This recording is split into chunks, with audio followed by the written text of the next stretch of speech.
ఆదికాండం 1వ అధ్యాయం. ఆదియందు దేవుడు భూమ్యాకాశములను సృజించెను. భూమి నిరాకారంగాను శూన్యముగాను ఉండెను. చీకటి అగాధ జలముపైని కమ్మి ఉండెను. దేవుని ఆత్మ జలముపైన అల్లాడుచుండెను. దేవుడు వెలుగు కమ్మని పలుకగా వెలుగు కలిగెను. వెలుగు మంచిదైనట్టు దేవుడు చూచెను. దేవుడు వెలుగునకు చీకటి అని వేర్పరచెను. దేవుడు వెలుగునకు పగలనియు చీకటికి రాత్రి అనియు పేరు పెట్టెను. అస్తమయమును ఉదయమును కలుగగా ఒక దినమాయెను. మరియు దేవుడు జలముల మధ్యన ఒక విశాలము కలిగి ఆ జలములను ఈ జలములను వేరుపరచునుగాకని పలికెను. దేవుడు ఆకాశ విశాలం చేసి విశాలం క్రింది జలములను విశాలం మీది జలములను వేరుపరపగా ఆ ప్రకారం ఆయెను. దేవుడు ఆ విశాలమునకు ఆకాశమని పేరు పెట్టెను. అస్తమయమును ఉదయమును కలుగగా రెండవ దినమాయెను. దేవుడు ఆకాశం క్రిందనున్న జలములొక్కచోటనే కూర్చబడి ఆరిన నేల కనబడునుగాకని పలుకగా ఆ ప్రకారమాయెను. దేవుడు ఆరిన నేలకు భూమి అని పేరు పెట్టెను. జలరాశికి ఆయన సముద్రములని పేరు పెట్టెను. అది మంచిదని దేవుడు చూచెను.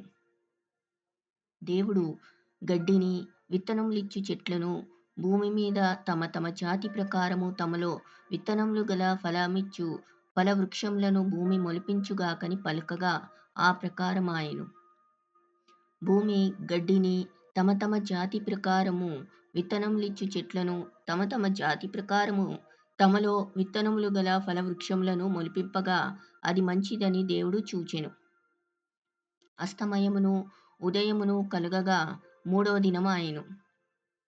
దేవుడు పగటిని రాత్రిని వేరుపరచునట్లు ఆకాశ విశాలమందు జ్యోతులు కలుగునుగాకనియు అవి సూచనలను కాలములను దిన సంవత్సరములను సూచించుటకై యుండుగాకనియు భూమి మీద వెలిగించుటకు అవి ఆకాశ విశాలమందు జ్యోతులై యుండుగాకనియు పలికెను.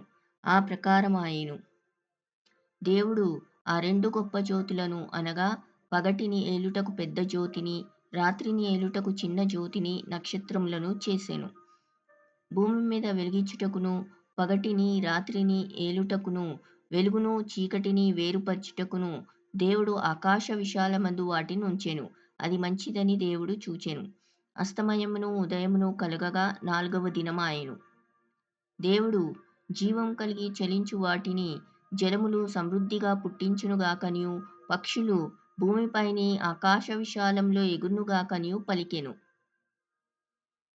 దేవుడు జలములలో వాటి వాటి జాతి ప్రకారము జలములు సమృద్ధిగా పుట్టించిన మహామత్స్యములను జీవం కలిగి చలించు వాటన్నింటినీ దాని దాని జాతి ప్రకారము రెక్కలు గల ప్రతి పక్షిని సృజించెను. అది మంచిదని దేవుడు చూచెను. దేవుడు మీరు ఫలించి అభివృద్ధి పొంది సముద్ర జలములలో నిండియుండుడనియు పక్షులు భూమి మీద విస్తరించునుగాకనియు వాటిని ఆశీర్వదించెను. అస్తమయమును ఉదయమును కలుగగా ఐదవ దినమాయెను. దేవుడు వాటి వాటి జాతి ప్రకారము జీవం గల వాటిని అనగా వాటి వాటి జాతి ప్రకారం పశువులను పురుగులను అడవి జంతువులను భూమి పుట్టించుగాకని పలికెను.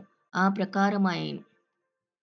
దేవుడు ఆయా జాతుల ప్రకారము అడవి జంతువులను ఆయా జాతుల ప్రకారం పశువులను ఆయా జాతుల ప్రకారం నేలను ప్రాకు ప్రతి పురుగును చేసెను. అది మంచిదని దేవుడు చూచెను. దేవుడు మన స్వరూపమందు మన పోలిక చొప్పున నరులను చేయుదుము.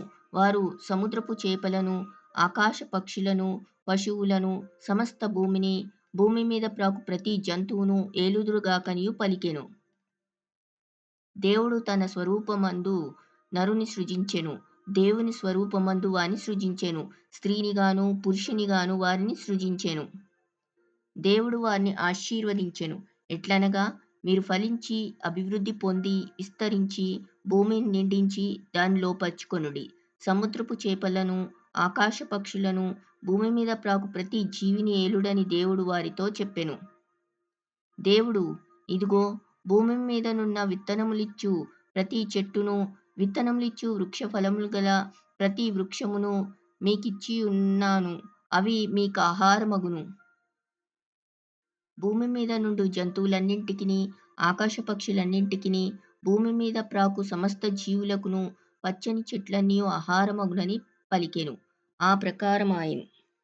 దేవుడు తాను చేసినది యావత్తును చూచినప్పుడు అది చాలా మంచిదిగా ఉండెను. అస్తమయమును, ఉదయమును కలుగగా 6వ దినమాయెను.